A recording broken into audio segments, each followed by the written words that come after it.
I always thought my life was perfect until the day I died. Well, technically, until the day everyone thought I died. Funny how a casual morning hike can change everything. My name is Sonia, and 6 months ago, I was declared dead after falling from Carson Ridge Trail. The headlines were sympathetic. Local real estate agent missing, presumed dead.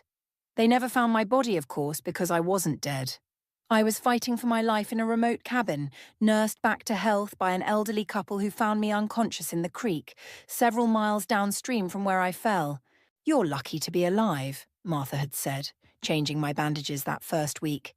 "The current must have carried you quite a ways." I had no phone, no ID, and a severe concussion that left me confused and disoriented for weeks. By the time I fully recovered, everyone I loved had already mourned me and moved on, or so I thought. I discovered the truth while using Martha's ancient desktop computer to check my email. There it was, a local news article about my grieving husband, Andre, announcing his engagement. The bride? My sister, Josephine. "Oh dear," Martha said, reading over my shoulder. "That's not right at all." Not right didn't begin to cover it.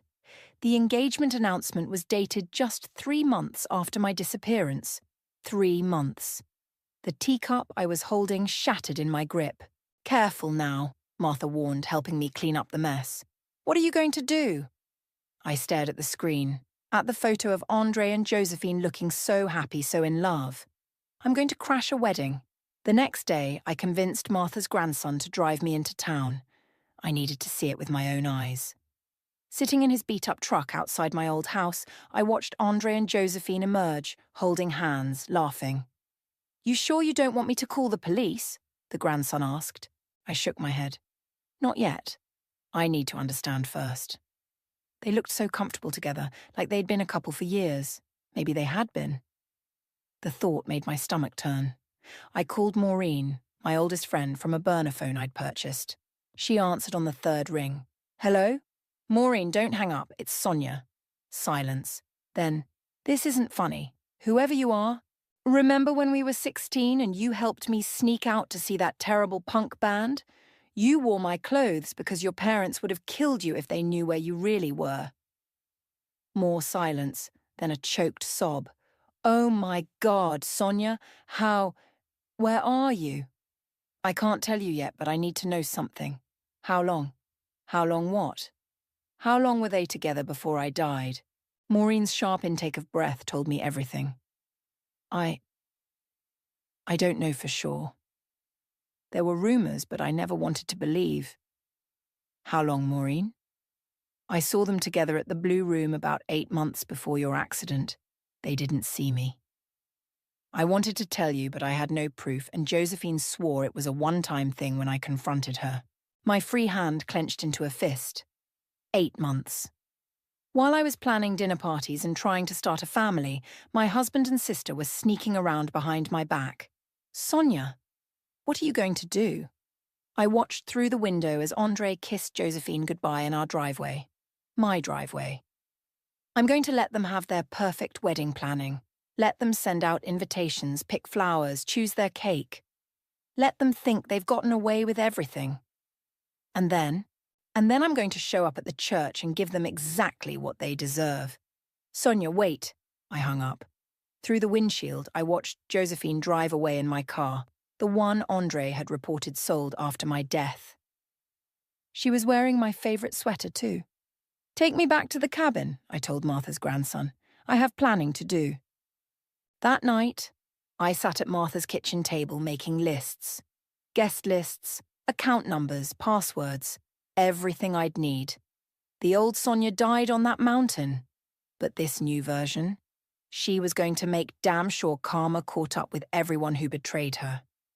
"Just be careful, dear," Martha said, setting a fresh cup of tea beside me. "Revenge can consume you if you let it." I looked up from my notes, meeting her concerned gaze. "I'm not letting it consume me, Martha. I'm letting it fuel me. There's a difference." And there was. Because this wasn't just about revenge. It was about justice, about consequences. about making sure my dear sister and loving husband understood exactly what it felt like to have their perfect lives shattered into pieces. The wedding was in 3 months. I had work to do. The hardest part about coming back from the dead is staying hidden. I'd dyed my hair dark brown, started wearing glasses and chosen clothes that made me forgettable. Still, every time I walked downtown, I felt exposed. I needed information, and I knew exactly who could give it to me. Austin, Andre's best friend since college, always had a soft spot for me. More importantly, he had a guilty conscience. I found him at his usual spot, the corner table at Jimmy's Bar and Grill, nursing a beer after work. Taking a deep breath, I slid into the booth across from him. "Hello, Austin." His beer froze halfway to his mouth. The colour drained from his face as if he'd seen a ghost, which technically he had. "Jesus Christ," he whispered. "Sonia, keep your voice down." I glanced around the bar. "I need to talk to you." "But they said dead." "Yeah, not so much." I leaned forward. "Tell me everything, Austin. How long did you know?" He set his beer down with shaking hands. "I swear I didn't know before the accident. But you knew after, when they got together so quickly." He rubbed his face. "Look, Andre told me there had been something going on, but I thought it was over." "When?" "About a year before you disappeared. He said it was a mistake, that he ended it." Austin wouldn't meet my eyes. "Then after you were gone, it was like they didn't even try to hide it anymore." My fingers dug into the wooden table. "Did everyone know except me?" "No, God, no, but there were signs. The way they looked at each other at family gatherings, late-night phone calls. I confronted Andre once, told him to come clean, but you never told me." "I'm sorry, Sonia. I should have." A waitress approached our table. I pulled my baseball cap lower and ordered a whiskey neat. I was going to need it. "There's more," Austin said after the waitress left. "About your house, your money." "What about it?" "Andre used your life insurance payout to clear his gambling debts. Then he and Josephine, they're using what's left to plan this ridiculous wedding. Your money, Sonia. They're using your death to fund their new life together." The whiskey arrived. I downed it in one go. "Show me proof." Austin pulled out his phone, pulled up some photos, bank statements, text messages, evidence of their betrayal laid bare in pixels and numbers. "I kept everything," he said. "In case, I don't know, in case the truth ever came out." "Well, it's about to." I showed him the wedding invitation I'd swiped from Maureen's mail. "St. Michael's Church, 3 weeks from now." "Sonia, what are you planning?" "Justice." I stood up, then paused. "One more thing. My mother, is she really okay with all this?" Austin's expression said it all. "Ren, she's been helping them plan the wedding. Says it's what you would have wanted, for them to be happy." The betrayal hit like a physical blow. My own mother blessing this farce? "Thank you, Austin, for everything." I turned to leave, then looked back. "Don't tell anyone you saw me. Not if you want to see how this plays out." "Wait." He grabbed my arm. "There's something else you should know about the day you went hiking." My heart stopped. "What about it?" "Andre knew about that trail, how dangerous it was after rain. He's the one who suggested you go there that morning." The implications hit me like ice water. Had my accident been arranged? "Do you have proof of that too?" Austin nodded slowly. "Text messages from that morning, between him and Josephine. Send them to this number." I handed him a piece of paper with my burner phone number. "Everything you have, every screenshot, every statement." "What are you going to do with it all?" I smiled, but there was no warmth in it. "I'm going to give them the wedding day they deserve." Outside, I walked through the rain, my mind racing. If Andre had deliberately sent me to that trail, knowing how treacherous it was, this wasn't just about an affair anymore. This was attempted murder. My phone buzzed. Austin had already sent the files. I opened the first text message thread and felt my blood run cold. Andre. "Trail should be slick enough after the rain. Make sure she goes alone." Josephine. "Are you sure about this?" Andre, it's the only way we can be together. Trust me. I closed the messages, my hands shaking. They hadn't just betrayed me, they'd tried to kill me. And now they were about to learn the hard way that karma has perfect aim. Meeting Maureen in person was harder than I expected. We chose a quiet coffee shop 2 towns over where no one would recognize us. When she walked in and saw me, she burst into tears. "I can't believe it's really you," she said, hugging me tight. "I thought I was going crazy when you called." "I'm sorry for disappearing on you." I gestured to the corner booth, but I needed time to gather evidence. Evidence? Maureen's eyes widened. "You mean about Andre and Josephine?" "About everything." I pulled out my phone, showed her the text messages Austin had sent. Her hand flew to her mouth as she read. "Oh my God, they planned it? The accident?" "Looks that way." I took a sip of my coffee. "But I need more. That's why I called you." Before Maureen could respond, a man in a dark suit approached our table. My heart jumped until I saw Maureen relax. "Sonia, this is Detective Nathaniel Murphy. He's been investigating your case." I tensed. "Maureen, you didn't—" "It's okay," Nathaniel said, sliding into the booth. "Your secret's safe. I've been suspicious of your husband and sister from the start, but I couldn't prove anything. And now?" He pulled out a small recorder. "Now I'd like to hear your story. Everything that happened that day and why you stayed hidden." I told them about the hiking trip, the fall, Martha and her family. When I got to the part about discovering Andre and Josephine's engagement, Maureen reached for my hand. "There's something else you should know," she said, "about your mother." "That she's supporting them, I already know." "No, it's worse." Maureen glanced at Nathaniel, who nodded. "She's been helping them sell off your things. Your jewelry, your art collection, everything you inherited from Grandma Rose." The coffee cup cracked in my grip. "She what?" "Your mother claims it's what you would have wanted," Nathaniel said, making notes. "But legally, without a body and a death certificate, those sales could be considered theft." "The wedding's being paid for with my money, isn't it?" Maureen nodded miserably. "Your life insurance, your inheritance, everything. Wren's even giving them Grandma Rose's beach house as a wedding gift." "The hell she is." I stood up abruptly. "I need to see her." "Sonia, wait." Nathaniel grabbed my arm. "We need to be strategic about this. I can help you, but you have to trust me." "Why should I trust anyone?" "Because I've been building a case against Andre for months. Financial fraud, insurance fraud, and now, attempted murder. But if you reveal yourself too soon, they might destroy evidence." I sat back down, my hands shaking. "What do you suggest?" "Let me bring in a friend from the FBI's Financial Crimes Unit. Between the insurance fraud and the illegal sales of your property, we can build a solid case. But we need time." "The wedding's in 3 weeks." "Perfect," Nathaniel smiled. "Just enough time to get everything in order. In the meantime, I suggest you pay your mother a visit, carefully." "I'll go with you," Maureen offered. "Wren still has her weekly bridge game tonight. The house will be empty." 2 hours later, I stood in my childhood home, using the key Maureen had copied years ago. The place looked different. Photos of Andre and Josephine covered the walls where my pictures used to be. "Look at this," Maureen called from my mother's study. "Wedding plans." I followed her voice and froze. The study had been transformed into Wedding Central. Seating charts, vendor contracts, and a massive mood board covered every surface. In the center, a photo of my sister in my grandmother's vintage wedding dress, the one that was supposed to be mine. "She's wearing my dress," I whispered. "In my church, paid for with my money."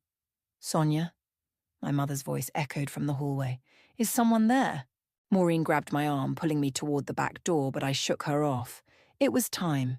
I stepped into the hallway, facing my mother for the first time in 6 months. She dropped her bridge club purse, her face going white. "Hello, Mother. Like what you've done with the place." "This isn't... You're not..." She stumbled backward. "You're dead." Surprise. I picked up one of the wedding invitations from the hall table. "Though I have to say I'm hurt I didn't get an invitation to my own husband's wedding." "Sonia, I can explain. Save it." I held up my phone, showing her the text messages. I know everything, and in 3 weeks, everyone else will too. I walked past her, pausing at the door. Oh, and Mother, that beach house you're planning to give them, it's still legally mine. Maybe remember that before you start giving away things that don't belong to you. The last thing I saw was her collapsing into a chair, her perfect world crumbling around her. Good. It was just the beginning. Detective Nathaniel's office was cluttered with case files, but the one he placed in front of me was the thickest. Your husband's been busy, he said, opening the folder. Look at these bank transfers. I leaned forward, scanning the documents. These are from my personal accounts. Accounts he shouldn't have had access to after your death. But somehow money kept moving. Nathaniel pointed to a series of transactions, all to offshore accounts, then filtered back through shell companies. For the wedding, that's just the beginning. He pulled out more papers. We found something interesting when we dug deeper, your grandmother's will. My head snapped up. What about it? The version filed with the court isn't the original. We found the real one in your grandmother's safety deposit box. He slid both documents across the desk. Notice anything? I compared them side by side. These are completely different. This one leaves everything to me, but the filed version splits everything between you and Josephine, Nathaniel finished. The filed version is a forgery. How? Your mother had power of attorney after your grandmother's stroke. She could have made the switch before filing. My hands clenched the papers. So my own mother stole my inheritance. And now she's helping Andre and Josephine sell off assets they technically don't own. He leaned back. We've got them on fraud, forgery, and conspiracy. The attempted murder charge is trickier, but... A knock interrupted us. Maureen burst in, looking frantic. You need to see this, she said, thrusting her phone at me. It was a social media post from Josephine. Final dress fitting. Can't wait to honor my sister's memory by wearing her dream dress on my special day. Wedding countdown. A love wins. The photo showed her in my grandmother's dress, altered and modernized. My dress, my inheritance, my life. I'm going to be sick, I muttered. There's more, Maureen said. They're planning to announce at the wedding that they're expecting. The room spun. What? I overheard Josephine telling your mother yesterday she's 3 months pregnant. 3 months. The math wasn't hard. They'd conceived their child while planning their wedding with my money. I want to destroy them, I said quietly. Not just legally. I want them to feel what I felt. Nathaniel exchanged looks with Maureen. We have enough for arrests, but if you want maximum impact, the wedding, I finished. Let them have their perfect day. Then take everything. It's risky, he warned. If they suspect anything. They won't. I stood up. Because my mother's going to help us. What? How? She has a choice to make. I gathered the will documents. Help us, or go down with them. That evening, I waited in my mother's darkened kitchen. When she came home and flipped on the lights, I was sitting at the table. Jesus, she clutched her chest. Stop doing that. Sit down, Mother. We need to talk about Grandma Rose's will. Her face went pale. I don't know what you... I slapped both versions on the table. Want to explain this? Where did you get those? Doesn't matter. What matters is what happens next. I pushed the real will toward her. You're going to help me or I'm taking this to the DA. You wouldn't. I'm your mother. And Josephine's my sister. Didn't stop either of you from trying to kill me. I didn't know about that. She collapsed into a chair. I swear, Sonia, I only found out after they said you were dead. But you helped them anyway. They were in love. I thought it was fate. I laughed bitterly. Fate? They planned my death, Mother, and you helped them profit from it. She started crying. I didn't move to comfort her. Here's what's going to happen, I continued. You're going to keep planning this wedding. Make it perfect. Spare no expense. It's my money anyway, right? What are you going to do? I'm going to give my sister exactly what she deserves. The question is, which side will you be on when it happens? She stared at the wills for a long moment. What do you need me to do? First, get me a copy of every financial document you have. Then, I want to know every detail about this wedding, every vendor, every guest. every speech. And if I do this, then maybe, just maybe, you won't spend your retirement in prison. As I left, I heard her on the phone. Josephine, darling, I've had the most wonderful idea for your wedding entrance. Perfect. Everything was falling into place. In 2 weeks, my sister would have her dream wedding, and I would have my revenge. I pulled out my phone to text Nathaniel. Mother's in. Time to set the stage. The response came quickly. Ready when you are. This will be one hell of a wedding. The wedding rehearsal was in full swing when I slipped into the church balcony. From my hidden vantage point, I watched my replacement life unfold below. No, no, my mother called out. Josephine, darling, you need to pause longer at the third pew. That's where the photographers will be. Josephine, wearing a sundress that barely concealed her growing belly, practiced her walk again. Andre stood at the altar, beaming at her like she was his whole world, just like he used to look at me. They seem nervous, Maureen whispered beside me. Especially Josephine. Good. I adjusted my binoculars. Who's that man talking to Andre? New investor in his real estate business. They're using your life insurance money to start a development company. My phone buzzed. Nathaniel. FBI team in position. All accounts flagged. Ready when you are. Below, Josephine was having what looked like a heated discussion with my mother. I can't do this, I heard her say. It doesn't feel right. Don't be ridiculous, my mother hissed. Everything's perfect. But the dress. Wearing Sonia's dress. What if what?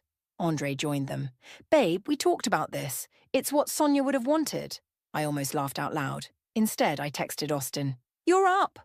Right on cue, Austin burst through the church doors looking appropriately flustered. Andre, we have a problem with the permits for the new development. Andre's face darkened. Not now. The bank's threatening to pull funding. We need to deal with this today. Fine. Andre kissed Josephine's cheek. I'll handle this. You finish the rehearsal. After they left, Josephine sank into a pew, head in her hands. My mother patted her shoulder awkwardly. I'll get you some water, she said, hurrying away. Perfect. I slipped down the back stairs and into the sanctuary, staying in the shadows. Josephine was alone, muttering to herself, This is wrong, this is all wrong. Having second thoughts, sister dear. She whirled around, but I stayed hidden behind a pillar. Who's there? Just your conscience, telling you what you already know, that karma's coming. Sonia, her voice cracked. That's impossible. Is it? Like it was impossible for you to sleep with my husband? To help plan my accident? No, you're dead. This isn't real. I stepped into a shaft of coloured light from the stained glass windows. Her face went ashen. Surprise. She stumbled backward, crossing herself. You're not real. You're not real. Oh, I'm very real. And so is all the evidence of what you and Andre did. We never meant to kill me, to steal my inheritance, to get pregnant with my husband's baby while I was supposedly dead. She pressed her hands to her stomach protectively. How did you? I know everything, Josephine. Every text, every secret meeting, every penny you stole. Please, she whispered. I'm sorry. We can fix this. Fix this? I laughed coldly. Like you fixed my brakes before suggesting that hiking trail? Her eyes widened. That was Andre's idea. I tried to stop him. Those texts say otherwise. I moved closer. But don't worry. I'm not here to hurt you. I'm here to promise you something. What? The perfect wedding day you deserve. I smiled and she shrank back. Sleep well, sister. I'll see you at the altar. I melted back into the shadows as my mother returned. Josephine was hyperventilating. Mom, I saw her. Sonia's alive. Don't be ridiculous, my mother said, but her hands shook as she handed over the water. You're just nervous. No, she was here. She knows everything. Josephine, stop it. Pull yourself together. The wedding's tomorrow. I watched from the balcony as my mother led Josephine away, both of them shaken. My phone buzzed again. Nathaniel. Andre took the bait. He's trying to move money between accounts right now. Me. Perfect. Let him dig his grave deeper. Maureen touched my arm. Are you sure about tomorrow? We could still do this quietly, legally. No. They wanted a spectacular wedding. They'll get one. I showed her my phone. Look what Austin just sent. The photo showed Andre in his office, frantically shredding documents. Too late. We already had copies of everything. Tomorrow, I said, everyone will know exactly who they really are. And then they'll lose everything. Just like I did. I stood up, taking a last look at the church where my sister would almost marry my husband. But first, I need to get ready. I have a wedding to crash. As we left, I heard Josephine's voice floating from the parking lot. I'm telling you, she was here. She's alive. Impossible, my mother insisted. Ghosts aren't real. I smiled. By this time tomorrow, they'd wish I really was a ghost. The night before the wedding, I sat in Maureen's guest room staring at my grandmother's jewellery box, the one my mother had forgotten to sell. Everything's ready, Maureen said, entering with 2 glasses of wine. Nathaniel has teams at every exit. Austin planted the documents. Even your mother came through with the seating chart changes. And the video. Queued up and ready. Though, she hesitated. Are you sure about this? It's going to destroy them completely. I opened the jewellery box, pulling out my grandmother's sapphire ring. They tried to kill me, Maureen. They stole my life, my money, my future. And tomorrow, they're going to know exactly how that feels. My phone rang, Josephine's number. We both stared at it. Answer it, Maureen urged. Find out what she wants. I put it on speaker. Hello, sister. Sonia? Her voice was slurred. I knew it was you in the church. I'm not crazy. Having pre-wedding jitters. Please. She started crying. Don't do this. Whatever you're planning tomorrow, don't. Why shouldn't I? Because I'm pregnant. Please think about your niece or nephew. I gripped the phone tighter. You mean the baby you conceived with my husband while I was supposedly dead? I love him, Sonia. We never meant to hurt you. Really? Those text messages about the hiking trail suggest otherwise. Silence, then. That was Andre's idea. He said it would look like an accident, that we could be together without anyone judging us. And you went along with it. I was weak, stupid, but I've been paying for it every day. Her voice cracked. I see you everywhere. In my dreams, in mirrors, in empty rooms. I can't escape what we did. Good. I twisted my grandmother's ring. Then tomorrow will feel very familiar. What are you going to do? Just give you the wedding day you deserve. Sleep well, Josephine. I hung up as she started pleading again. Maureen watched me carefully. She sounds terrified. She should be. I stood up, walking to the garment bag hanging on the door. Inside was my grandmother's original wedding dress. The real one, not the altered version Josephine had. How did you get that? Maureen gasped. Martha's granddaughter works at the dry cleaners. She switched them last week. I ran my hand over the vintage lace. Josephine will find out tomorrow when she tries to put on her altered version. My phone buzzed with a text from Nathaniel. Andre just tried to empty all accounts. Everything's frozen. He's panicking. Good. Let him panic. Let him feel trapped, just like I did at the bottom of that ravine. Another text, this time from Austin. He's drinking heavily at Jimmy's, talking about running. Should we stop him? Maureen asked, reading over my shoulder. No. Let him show up hungover. It'll make everything better. A knock at the door made us jump. It was my mother, looking haunted. Josephine's hysterical, she said, entering without invitation. She's threatening to call off the wedding. And that would be bad because if she does, we lose our chance. The FBI needs them to attempt to use those accounts tomorrow, to prove intent. I smiled coldly. Don't worry, Mother. She'll show up. Her pride won't let her do anything else. Are you sure about this? About destroying them so publicly? Like you were sure about forging Grandma's will? She flinched. I've given you everything you asked for, all the documents, all the proof. To save yourself. To make things right. She stepped closer. Sonia, please, show some mercy. Mercy? I opened my phone, playing her the recording of Andre and Josephine planning my accident. Did they show me mercy? She listened, face growing paler with each word. When it finished, she sat heavily on the bed. I didn't know. I never thought. Now you do. And tomorrow so will everyone else. She stood slowly. What time should I be at the church? 10 a.m. Wear something festive. After all, it's your daughter's wedding day. After she left, Maureen touched my arm. Are you really ready for tomorrow? I looked at my reflection in the mirror. The woman staring back wasn't the same person who went hiking 6 months ago. She was stronger, harder.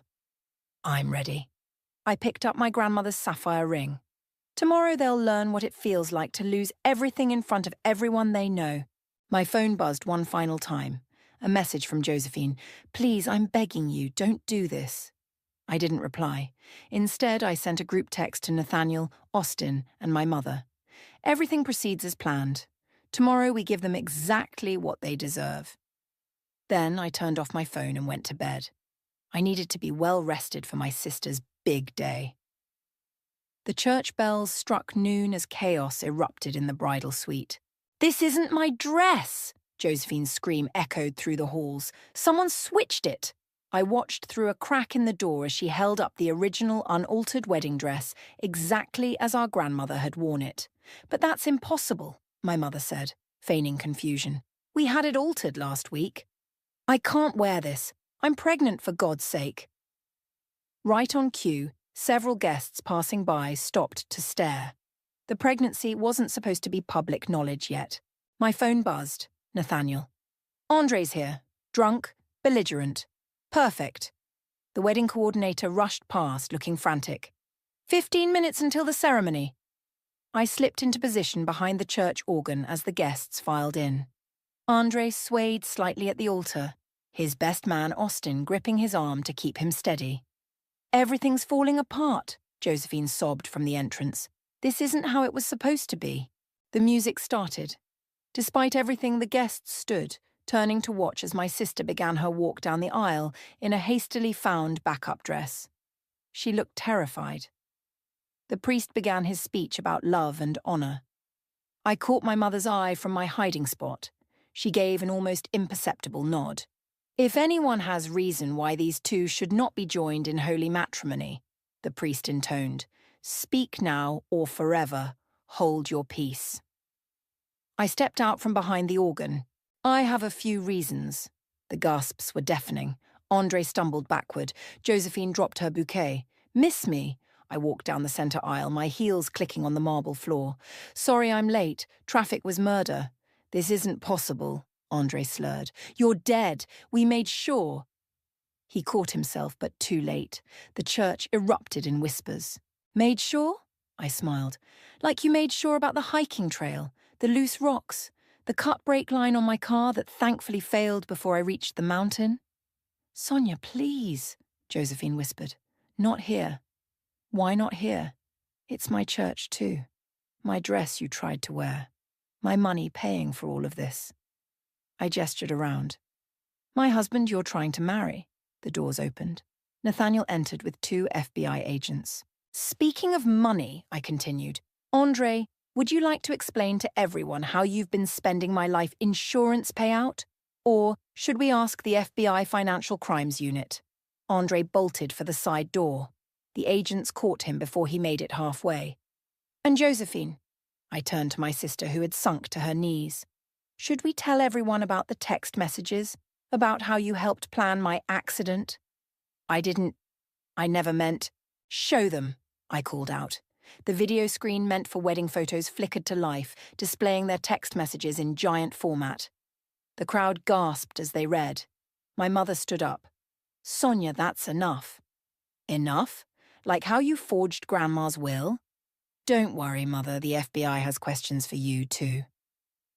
The agents were now leading Andre back in handcuffs. Josephine vomited into a decorative plant. You see, I addressed the stunned guests, this was supposed to be my happy ending. My husband, my house, my family. but they tried to kill me for it instead. We can explain, Andre shouted. Oh, you'll have plenty of time to explain. To the FBI, to the DA, to a jury. I walked up to Josephine. How's that karma feeling now, sister? She looked up at me, mascara streaking her face. I'm pregnant. I know, and your baby will know exactly what kind of people their parents are. The church was in complete chaos now. Guests were filming everything on their phones. Reporters who'd been tipped off were rushing in. My mother had fainted. Take them, Nathaniel ordered. The agents moved forward to arrest Josephine. Wait. I held up my hand. One last thing. I walked up to Andre as the agents held him. Remember how you always said I was too trusting, too naive? I pulled out my grandmother's sapphire ring. Turns out, I learned from the best about betrayal. I dropped the ring in the collection plate. Consider it a donation. God knows you both need the prayers.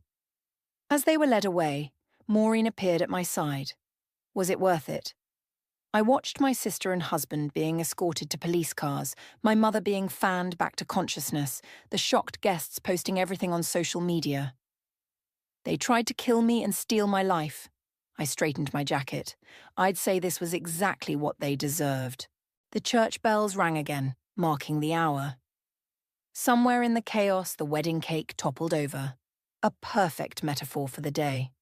Come on, I told Maureen. I believe there's an open bar at the reception. Seems a shame to waste it. Behind us, karma had finally caught up with everyone who'd wronged me.